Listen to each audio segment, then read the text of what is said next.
তো ওই ট্রেন যখন আবার ফেরত আসবে যে ভিলেনের গান করতে হবে তখন করবো। যদি সরকার তার নিজের প্রযোজনায় 10টা ছবি বানাতে পারে, 10 মাসে 10টা ছবি রিলিজ দিতে পারে, তারা নিজেরাই প্রডিউস করলো, নিজেরাই মনিটরিং করলো, নিজেরাই রিলিজ করলো, সেন্ট্রাল সার্ভার এফডিসিতে বসাই দিলে ই টিকিটিংয়ের মাধ্যমে তারা জানতে পারে কতগুলো টিকিট বিক্রি হয়ে, যার ফলে এখানে মাঝখানে যে সুবিধাভোগী বা অন্যান্য যে শ্রেণীটা নাম প্রকাশ করতে চাচ্ছি না, আসলে সরকারের পক্ষে ফিল্মকে সাপোর্ট করা সম্ভব। আমরা যদি ভালো কোনো উদ্যোগ গ্রহণ করি সেটা গভর্নমেন্ট আমাদেরকে সাপোর্ট করতে পারবে, কিন্তু উদ্যোগটা গ্রহণ করতে হবে আমাদের নিজেদের। আমরা জানি যে কোথায় কোথায় ল্যাকিংস আছে, কী কী করলে পরে এটার উন্নতি ঘটানো সম্ভব, সেই জায়গায় আমরা সরকারের সাপোর্ট চেতে পারি। সরকার যদি সেখানে সাপোর্ট করে তাহলে হয়তো আমাদের এই মাধ্যমটাকে আমরা হয়তো বা চেষ্টা করলে, পুরোপুরি না পারলেও অনেকটা অংশে আগের ধারায় ফিরিয়ে নিয়ে যেতে চেষ্টা করতে পারি। তো সেই ক্ষেত্রে আমাদের এখানে যারা ভালো ভালো নির্মাতা আছে, শিল্পী আছে, কলাকুশলী আছে, তাদেরকে নিয়ে বসে, এবং আমি যেটা বরাবরই একটা জিনিস সবসময় বলেছি যে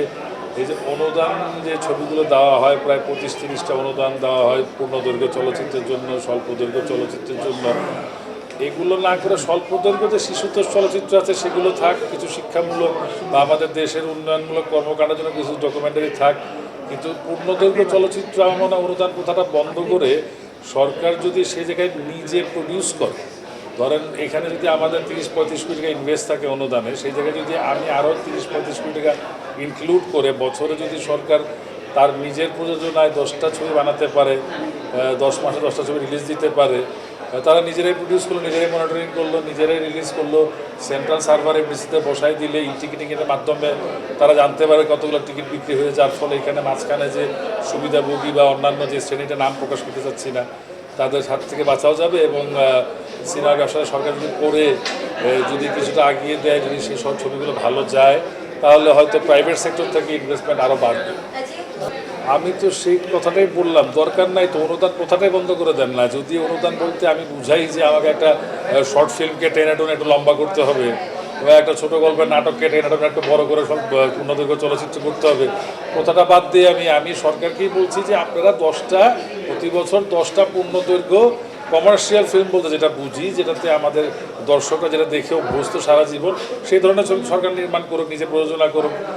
এফডিসিতে সেন্ট্রাল সার্ভার বসিয়ে দেখ, ই টিকিটিংয়ের ব্যবস্থা করুক, তাহলে তো হয়ে যাচ্ছে সমস্যা। এটার একটা চেষ্টা হচ্ছে,